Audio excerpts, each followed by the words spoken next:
Welcome to We Chat Divorce, hosted by Karen Shalhoub, Legal Liaison, and Katherine Shanahan, CDFA.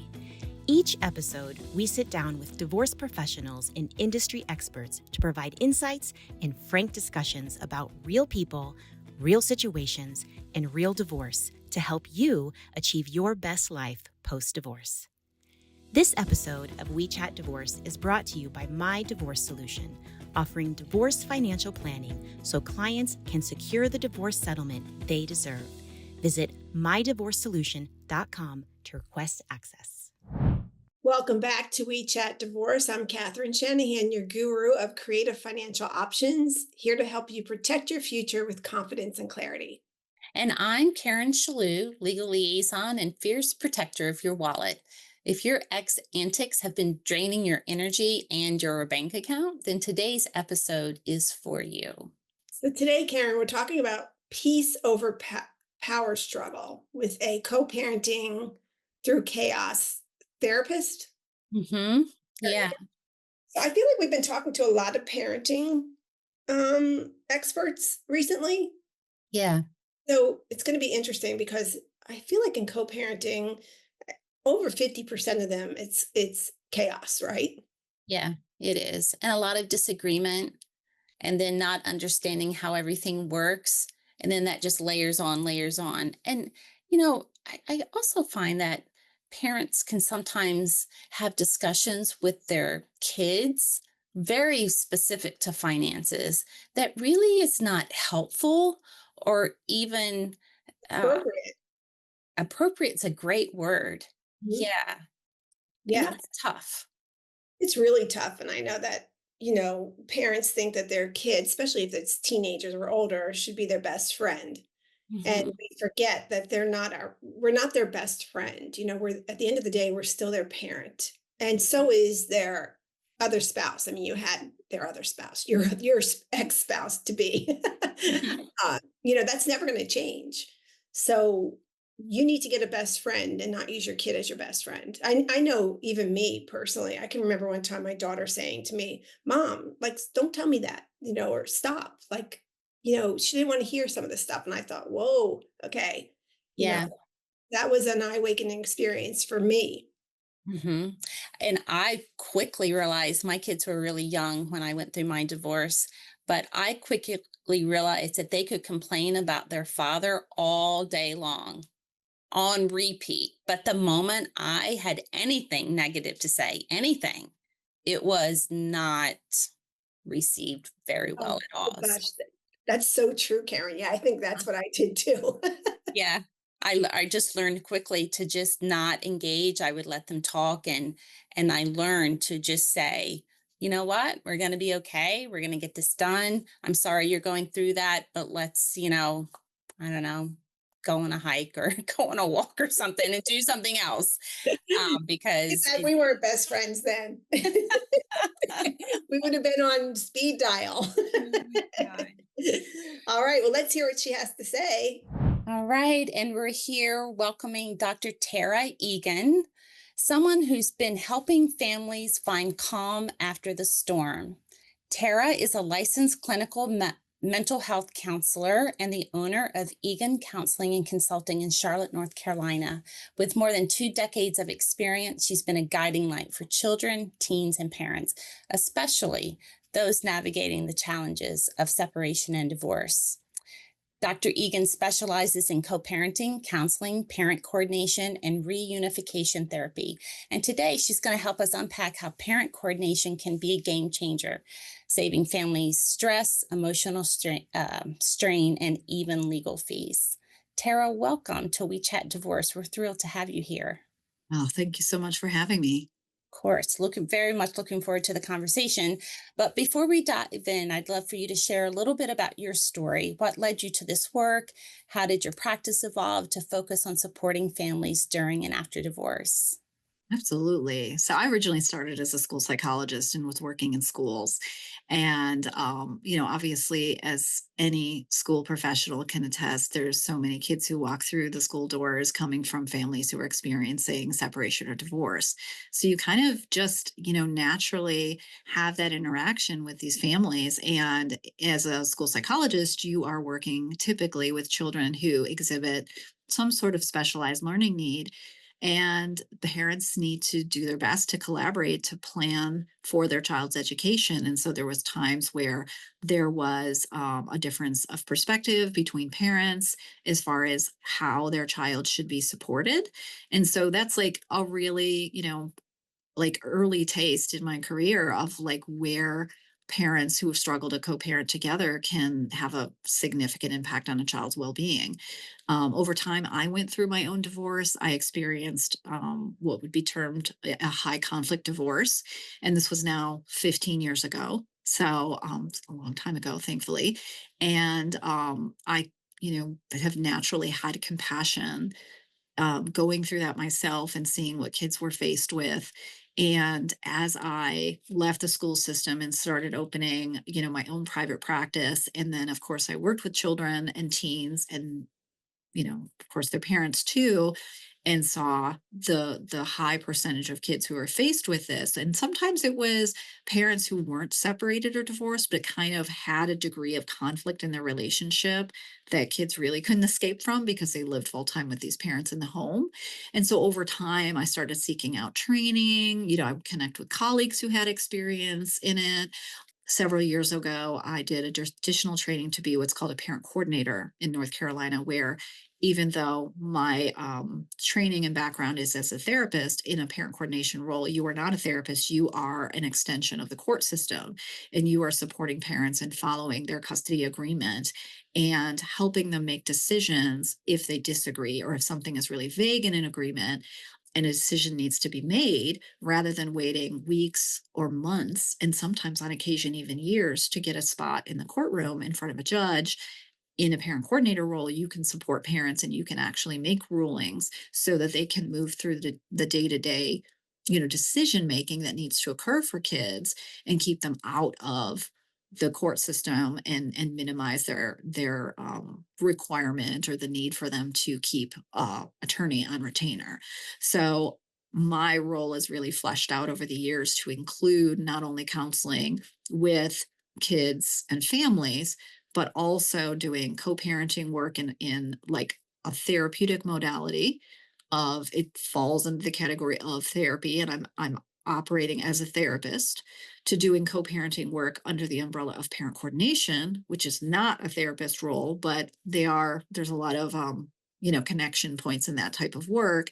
And then doing what's called reunification therapy, where there has been like a disruption in the relationship between a parent and a child, typically as a result of divorce. And then we're doing family work in order to help reestablish a healthy relationship between that parent and child. So there's kind of different hats that I wear in Yeah. this work, but it all sort of focuses around that topic of separation and divorce. Yeah, but it's also very interesting. And I know if you're listening, you may feel like I felt. And that was, okay, I'm getting a divorce and I'm messing my kids up, and Mm. that's a hard thing to bear on a mother, right? So you did say something that I appreciate. And you said, it's not always in divorce. You said, even married couples, I'm working with children who act like this at home. So, find a little piece if you're listening that it doesn't necessarily mean because you're getting a divorce, you're having a hard time communicating with your spouse and that your children could benefit from these services as well. Absolutely. It's kind of a really mean thing to tell your brain Yeah. that you're failing as a parent because you got divorced. A lot of situations, there is an opportunity for a much more healthy dynamic in the home environment or both homes. Like, okay, your child might now have two homes, but to have two homes that are healthy is so much better for that child's development than, and research supports it, than having one home where there's a lot of conflict or discord or like emotional volatility. So sometimes when I'm getting to know parents and we talk about where the strengths are for those parents as well as their children to form a new household that isn't racked with conflict or poor communication or poor conflict resolution or routines that are, kind of mixed messages within that home and is causing a lot of distress in kids. Like, this sometimes is the beginning of a healthy, life change versus immediately viewing divorce as to be like, okay, now this is sentencing my child or children to being like maladjusted. I don't think that's a truthful statement. I don't think research supports that. And it's certainly not kind to yourself as a parent if you're sending yourself messages of like disparagement or shame. Yeah. I have a question because I believe in a high percentage of the divorces, a lot of parents firmly believe that the children, they want to create a way for the children to remain in their home, whether it's nesting or whether one parent that stays with them. What is your approach and take on that? Nesting is a topic that parents often bring up when they first are like initiating the steps of separation. And I have never seen nesting be successful long term. It's typically something that can be a really helpful tool in the beginning stages of separation, especially if one of the parents is it takes a little time for them to acquire stable housing. So maybe they're waiting for a local apartment building to open up, and maybe they're acquiring the funds to get furniture to make sure that they have the belongings in their new home that's going to support what the children need. Maybe they're staying with a parent or a family member for a bit of time while they situate, like figure out what their next steps are. Maybe there's a job change for one of the parents. Maybe they need to figure out where a pet can be. And so sometimes there's just this period of transition and things just need to get situated. And so nesting can be a really good option. And it allows the kids to adjust to the idea of having time delegated to each parent. Because typically with nesting, we have, one parent step away from the home environment and have the other parent, have some autonomous parenting time, and then they switch spots. And to keep the conflict low, we really encourage parents to not try to force, sharing dinner together or both sitting around the family room, watching a movie, because oftentimes the pain and like grief that parents are experiencing is just too disruptive to the kids' world. And, you'd be exposing them to unnecessary conflict and conflict that's really stressful for their well being. So with nesting, it's typically something that's done in the first weeks or months. And with setting the goal that parents are going to be able to form autonomous households for their children. And I think kids being in a home environment that feels really familiar can be really helpful. But really, kids want to have access to their parent. They want to have their favorite items. They want to know what part of their routine is going to be the same. Can they still go to Sarah's birthday party on Saturday? Can they still do summer camp? Are they going to stay at the same school? Is dad still going to coach their football team? Like, those are the things that matter. And there's a lot of families who have some sort of transient circumstances, whether it's upgrading to a bigger house or moving because they want to be in a different school district, or grandma moves in for a while. Like, kids undergo change for a lot of reasons throughout their childhood, and kids oftentimes have to readjust their living circumstances. And if parents can set them up for success by remaining calm, being generally positive, making sure their environment has what they need, they are going to adjust well to it. If we act like they're a victim because they need to go to the other parent's home, which is a newer environment, and we present it as like, you poor thing, this is so awful for you that you have to go to dad's apartment. Then yeah, they're going to view it that way, and it's going to be viewed as something negative or something that causes them to be disadvantaged, versus like, you have two homes, you have parents who love you, you have some opportunities to make some choices in both places. We want your friends to feel welcome, we want you to maintain your routine, and this can be something that supports our family in being calmer and really focused on the kids instead of the conflict with the parents with each other. So as you know, we do the financials for couples going through divorce, right? So Mhm. how many times does money conflict come into play when you're working with these children or these families? I would say almost 100% of the time. And what are the sort of things that they say? Well, oftentimes the parent, there's in a situation where there's two parents, there's almost always a leaning out partner and a leaning in, or just kind of, if we're looking at, parallel lines, there's a parent who's just kind of upright and I'm in it to win it. And I'm going to, put one foot in front of the other and I'm staying in this marriage. And then there's a parent that has initiated separation or divorce. And the parent who is the leaning out partner has often gone through so much of their grief and processing, and the other parent can feel really blindsided. And oftentimes, the parent that is at a financial disadvantage, so they either earn less money or maybe they're a stay home parent, they are often the one who is more reluctant to leave the relationship. And so, if they feel blindsided, they feel very financially stressed. They feel like, how can I possibly do this? And meanwhile, the parent who's leading out parent, who may be at a financial advantage, has probably done some planning to protect their finances. And I don't mean they're necessarily withholding or, they have some malicious intent, but people are pretty naturally protective of their assets or their portion of the assets. And their portion is going to be based on what they feel or what they perceive to be their pile. Doesn't necessarily even translate to what's like legally required in that state. So oftentimes there's a lot of fear about, okay, we'd be creating two households, which means more expenses. One parent might have more access to two assets than the other.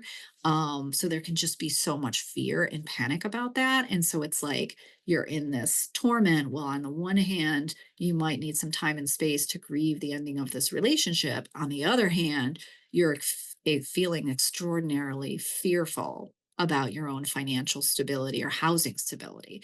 And so there are parents, even when by most people's standards, there is plenty of assets to support two houses and the child's needs, there can still be so much fear around it. And it can cause a lot of gravitation towards attorneys. And that can be a really expensive road to go down, because to have two attorneys, and in my area, Charlotte, North Carolina, attorneys might cost $350 an hour, they might cost $650 an hour. And, you can be spending tens of thousands of dollars in the course of a month.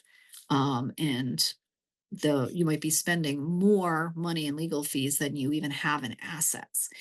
But people are experiencing so much fear, and then if their support system also has similar fear for them, then there can be, people in your life that are encouraging you to be more aggressive with attorneys. Like, it can just be a really difficult cycle. And it also, not every parent has the same like sense of responsibility to provide for their ex or their children, financially. Some parents feel so much pride and, a sense of responsibility in supporting their family or their children financially, and others don't have that same mindset. Well, And we hear a lot of people who are using their kids as pawns, basically. Your kids can't come see you unless you give me money for this, or, I'm not going to do that. I'm not going to agree to that 50-50 custody because I want more money. Like, it's used more of a power struggle and actually using your kids as a pawn. So I hate the idea of the kids feeling like, they caused that financial strain on their mhm, parents. Or, we've often had clients tell us that one their spouse tells the kids they can't because mommy took all my money, or, mhm, I need to get that because mommy has my money and she's got to pay for that, and which is not always not true, right? So yeah. how do you help couples deal with that power struggle? Now, I do want to just kind of start off by noting that accusation is almost always made. Like, if you talk to both parents, they're making that accusation about the other. And so just because a parent says that's what their co-parent is doing does not necessarily make that true. And so, as the helpers, right? So financial advisors, attorneys, therapists, like, we're all the helpers. And if we as a helper are doing something that encourages a parent to lean into a narrative that is potentially based on fear, No, Um, I don't mean, maybe I'm not saying it correctly. I mean, the child is saying it. As a child therapist, the child is saying, Daddy but told that might be me because the all parent is saying it. So if a kid's saying, my dad says my mom's taking all the money, it could be something dad said. Dad said to the kid, your mom's taking all of my money. Or it could be mom saying, your dad thinks I'm taking all his money. And then they he's not. said that my dad's taking the money. Yeah. And so it's just as the helpers, I find when we redirect, okay, let's look at what expenses this child has. What do we want to prioritize? Do we want to prioritize this kid staying at this private school? Do we want to prioritize the kids, the marital home not having to be sold? Like I find that when we get to a problem solving space versus getting really focused on what one parent might have said or might not have said, like we can stay in a productive problem solving space. And there's times where a parent did say something. They said something on week 2 after their spouse left the house. And it's now 8 months in, and that kid has really remembered that. They remember seeing mom crying. But it doesn't necessarily mean that mom's repeated that ad nauseum over and over and over. Like sometimes we just have to recognize like kids are really smart. Kids pick up on stress points of parents, and they will sometimes say things that they feel but haven't actually been said. And so we have to be really careful to recognize that can happen, not do any finger pointing, try to stay in a place of non-judgment and realize generally people are doing the best they can. And how well somebody is doing in week 2 or month 2 is very different than how somebody's doing in year 2.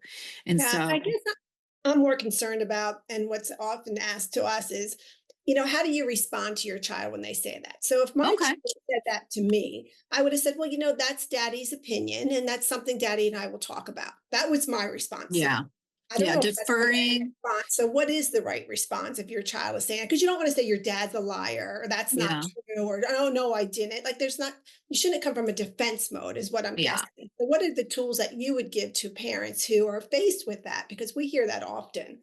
Yeah, I think what you said, your suggestion of giving kids some simple reassurance of like, you know what, like our family's going through a lot of changes, and dad and I, or mom and I, are figuring out how to make sure that you kids have everything you need when you need it. And we're talking that over. And sometimes we're going to agree about it, and sometimes we're not.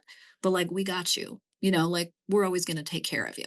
I think when parents respond with kind of a breezy, sort of casual, reassuring tone versus like indignation or like a sense of urgency, honey, I need you to understand that I will always do everything I can to make sure that you're able to do piano. Like that's a lot of intensity versus like, girl, you better go sit back down on your piano bench because I'm going to want to hear that song when you play it in May.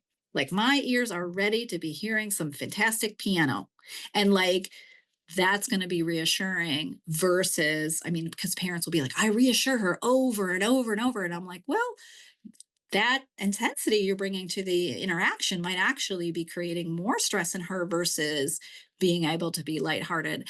A lot of parents will come and say, I think my co-parent is saying this negative thing about me. It might have to do with money, maybe it doesn't.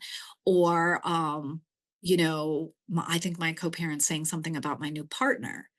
And I'm just like, if you respond with this high degree of intensity, even if it's not particularly defensive, but it's just bringing a lot of energy and attention to it, you're sending the message to the kids that this is a big deal topic versus, oh, the other parent said something and you kind of treat it like, a passing comment of like, you know what, we're still working this stuff out, but it's going to be okay. I mean, I like to tell parents like it's important to acknowledge like things are going to be different, but it's going to be okay. Like we're not acting like everything's fine and the same and like, oh, you have nothing to worry about or you're being silly for worrying. Like this is a worrisome thing, Mhm. but we're going to be okay. Yeah. So I also get a lot of questions, and we get a lot of questions in the extra expenses, especially when mom and dad, or mom and mom, dad and dad aren't agreeing. So, when you start working with a couple, do you set ground rules to keep everybody on point relative to, let's just say, summer camp, tutoring, travel sports? Travel sports is such an enormous topic Mhm. because, some kids travel internationally. So, one, mom or dad just don't have the funds to get there, things like that. So, how do you set the foundation for these types of conversations that go, that can be fairly far reaching? That's a really good question. I make sure in the beginning to give parents time to have a solo session. So I will meet with both parents in a session by themselves, and they're kind of allowed to say anything they want. Like, if, and it gives me context about what the salient points are for them.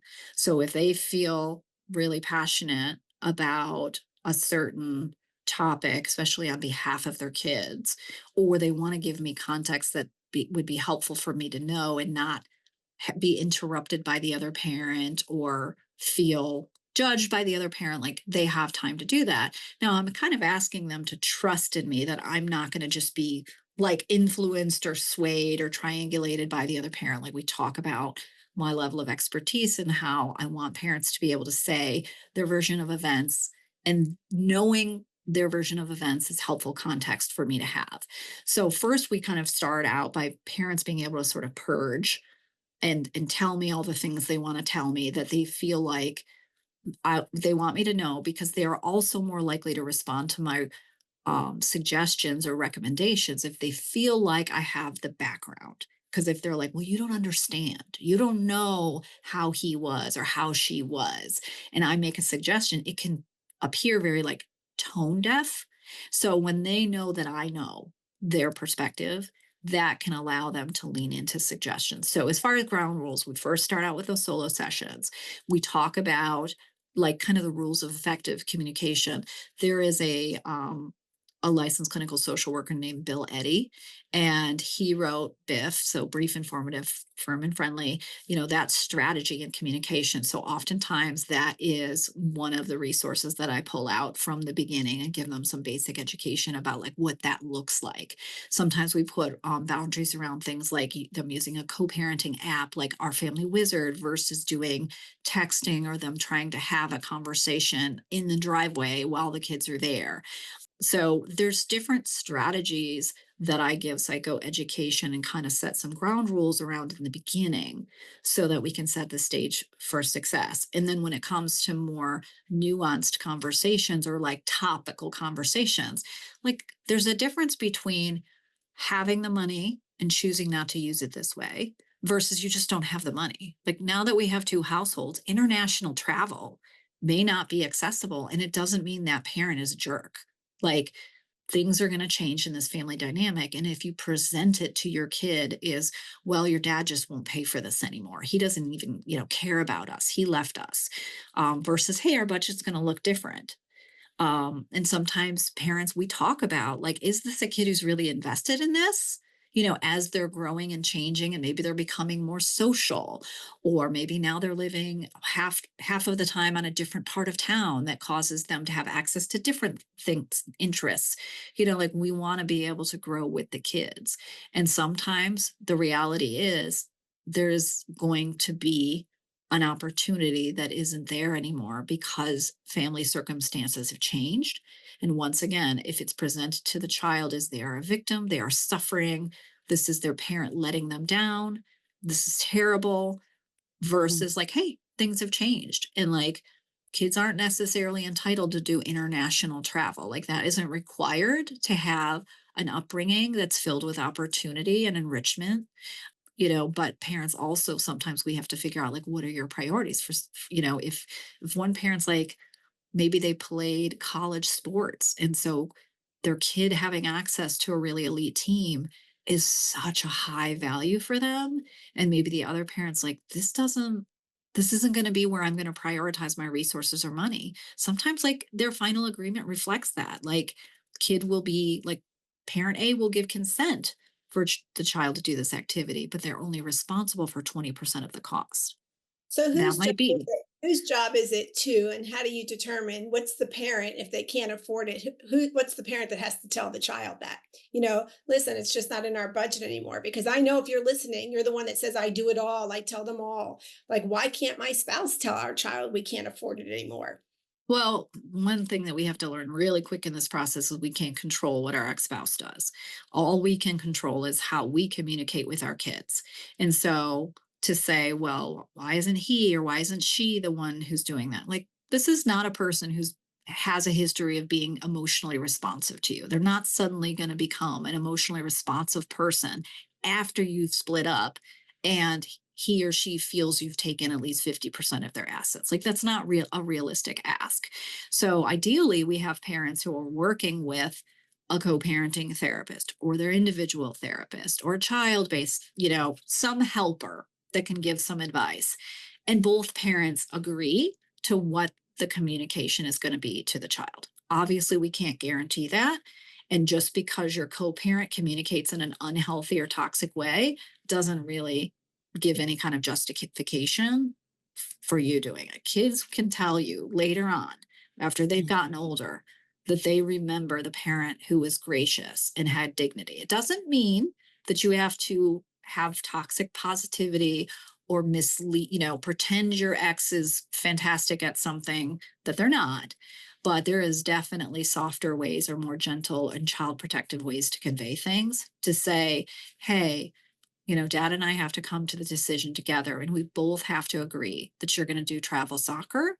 Right now, we both don't agree. And so we're going to focus on having you do a different activity that's more local Yeah. versus getting caught in the technicality of the fact that dad said no and I said yes. Like, how do you think that that's I can remember beneficial? going to my ex saying, okay, if you think they're spending too much money, you go ahead and tell them what they have to cut out. And he never would, because I knew he had the money to pay also. So I could just remember saying, all right, you just tell the kids they can't do that anymore. And he didn't, and he paid. So I like the expectation of don't expect your spouse to be emotionally different post Mhm. divorce if they weren't that way pre divorce. And that's probably the best way you can go ahead and charge forward and work with your therapist on how to tell your children properly yourself, because you will be the one to tell them. And nobody wants to be directed on how to spend their money. And, yes, your ex spouse may have a view of, or like an understanding of your finances because they were your spouse for this many years. But the fact is, you're in separate households, and we can get super judgy on how our ex spends their money. But the bottom line is, beyond what's in that custody agreement, it's actually not your business. And if you walk around feeling like it is and feeling self righteous or entitled to decide whether or not they're spending their money well or not, you're just going to spend a lot of time being in a space of anger and resentment versus saying, okay, this is what the child support amount is. This is what my co parent has agreed to. And this is what I'm going to operate in. My ex spouse is very, very wealthy. And like, I just learned early on that if I get into a space of resentment thinking, well, he could pay for more things, I mean, that is only a detriment to me and my children versus me being like, oh, what's the budget in my household? How do I want to spend it? I feel very proud of what I can offer my children because of my hard work and my household management of finances. And that's what I focus on versus me thinking, well, I can't believe he bought a BMW and then didn't pay as much towards college. Like, that is a lot of wasted energy.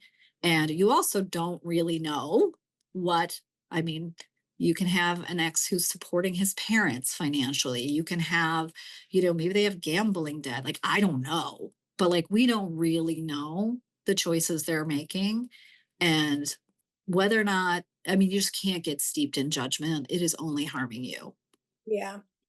That's really good. So listen, Really good. if you're listening, some key takeaways to peace over power struggles is number one for me is to realize that your spouse's emotional intelligence is not going to change post divorce. So accept that, work with your therapist on good ways to communicate with your children so that they're not, carrying the burden of that. And, if you're struggling with, the thought of you messed your kids up, I know I struggled with that for a lot of years. know that this is the same kind of power struggle you would have if you stayed married. It's the same kind of parenting. So you can still work with the therapist about that so you feel better about your decisions that you're making as well. And know that you have these resources that you should go and use. I mean, that is wonderful. I didn't know about these resources when I was going through my divorce. So to know that we have so many professionals out there that can not only help you get financial clarity, because that's where we are at My Divorce Solution, but to help you with the communication, because communication is key for everything for your children moving forward. And at the end of the day, we all know that's the most important thing. So thank you for sharing all of that with us. You're very welcome. Absolutely. Catherine, you have to share your quote about divorce messing up your kids. I don't think we've heard that in a while. No, I haven't said that in a while. I always say divorce does not mess up your kids. It's how you behave with your spouse before, during, and after divorce that can mess up your kids. I always say kids need one healthy parent. Yeah. And so ideally, we would have two healthy parents, but kids need one healthy parent. And I know I want to be that healthy parent. Like that's a place of power. And so, in satisfaction, in like grace. And so, if you can remember that and then work to be that healthy parent, you are winning. Like winning for your kids, for yourself. It's wonderful. And by the way, that doesn't just show up the day that you're doing the healthy work. It shows up probably when your kids are 30. And so just be patient. There's never a time when it's like too late to be healthier. Like if your kids are out of the house and you're like, well, I didn't conduct myself well during that divorce and my kids are screwed up. Like everybody benefits from having people in their life who have grown and changed. And I agree with what you said, Catherine, about like if your spouse wasn't healthy in your marriage, they're not necessarily going to show it. But I do disagree with like that they can't change because I think a big motivator for a lot of the parents I work with is like getting divorced and realizing like, oh, my family now looks different, or I lost 50% of access to my kids because I didn't show up appropriately as a spouse or as a parent. And there is a lot of parents I see, especially because I do the reunification work, who absolutely decide to turn the page and create a new future for themselves. Obviously, there's a ton who don't, but sometimes the toxic, mix or connection isn't isn't always repeated as they move forward. I mean, we think of the ex like we were with and we were like, oh my gosh, why was I with that guy? And then you choose differently. And it's like, well, they can do that too. And so sometimes we get really stuck in our perception of our ex is based on the 10 years or 20 years we were married to them. And like, even when they're doing or they're making better choices, it's like we refuse to see it. And it can be hurtful when it's like, why are you making these changes now that we're not together? Like, why didn't you do this when I asked you to? And like, better late than never. And there's probably ways that you have changed that has really enhanced your kids, and you want that to be acknowledged and validated too. Doesn't necessarily have to be from our ex, but like, I just see, I mean, that's literally the business I'm in. It's growth and change after divorce. And I see it happen over and over where people grow and their ex is always the last person to recognize it. And sometimes the only person who doesn't recognize it. Yeah, because I guess sometimes people don't change in the way that you wish they had, which is okay Mhm. too. And I all about people changing and the work that you're doing. So I think that's fabulous, but I still am all about setting your own expectations so you are the healthy parent that you want to be, right? Don't Yeah. rely on that change to happen sooner than later or to even happen to the degree that you want it to happen. You can still be that parent that you mentioned. They need that one parent. So work on yourself and your own health so that you can be that consistent parent for them. The parent or the person we are with our ex is usually our least likable version. Like my worst version of Tara Egan is the version that I am when I'm with my ex.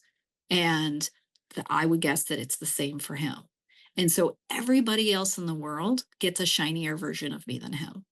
And so that's hard to be that person. It's hard to be him, who every time he interacts with me, he's seeing my worst version. And it's hard for me to see his worst version. And so like it's unfortunate. There's definitely co-parents who get to a place of like peace and even friendship. Like that exists. But typically the version we are with our ex is our lowest functioning person. And so you do need to operate in reality. But that's why it can feel so frustrating when like other people are like, oh, he's such a nice guy, or oh my gosh, she's so sweet. And it's like, that's not the version I Yeah. see. And it feels like almost a sense of betrayal, or like, what an idiot that they don't see my ex through the same lens I do. But they just don't. That ex does not show up to anybody in their life the way they do when they're with you. That's so true. Well, this is a good place to draw a line under our discussion today because we certainly could go on for hours. There's so many more things we could talk about, but thank you for being here with us today and for such a powerful and compassionate conversation. We really appreciate that. Well, as a professional who works with these clients, I appreciate so much the work that you guys do in the financial space, because that can really make a difference in parents and families being able to move to life after divorce and like financial security. I know money doesn't buy happiness, but it sure eases a lot of stress. And the fact that you help these people do that is wonderful. So I thank you for your work. Thank you. Tara, where can our listeners find you and get connected with you? My practice is called Egan Counseling and Consulting. And so you can go to www.egancounseling.com. I'm also actually on TikTok. And not that I'm like, some big social influencer or anything, but I just at Tara Egan. And so a couple times a week, I offer like kind of, 5-minute snippets on different topics related to divorce, particularly high conflict divorce when it comes to dealing with your co-parent, supporting your kids. And so that has been something that's been a helpful resource for the families I work with, people who obviously are invested in this topic. That's great. Great. Thank you to our listeners for tuning in today. And if you found this episode to be helpful to you or someone you know, please like, follow, and share. You never know who may need this and what kind of support they're needing right now. Please send us a message. I know we've been getting a lot of messages that we're going to start reading at the end of our podcasts so that we can address them in the best way. So don't be shy. Send us any comments or thoughts that you have that you would like us to continue the conversation on. And don't forget, if you're preparing for divorce or struggling through it, visit mydivorcesolution.com. We're here to simplify the process with expert financial planning, education, and community support. And remember, knowledge is power, and you are stronger than you think. Until next time, stay informed, stay empowered, and keep chatting with us about divorce. Thanks for joining us on another episode of We Chat Divorce. We hope this episode was informative and supportive on your divorce journey. If you're looking for more support for navigating divorce with confidence and clarity, head over to mydivorcesolution.com for more podcast episodes, divorce events, and resources for your divorce. We'll see you back here for our next episode.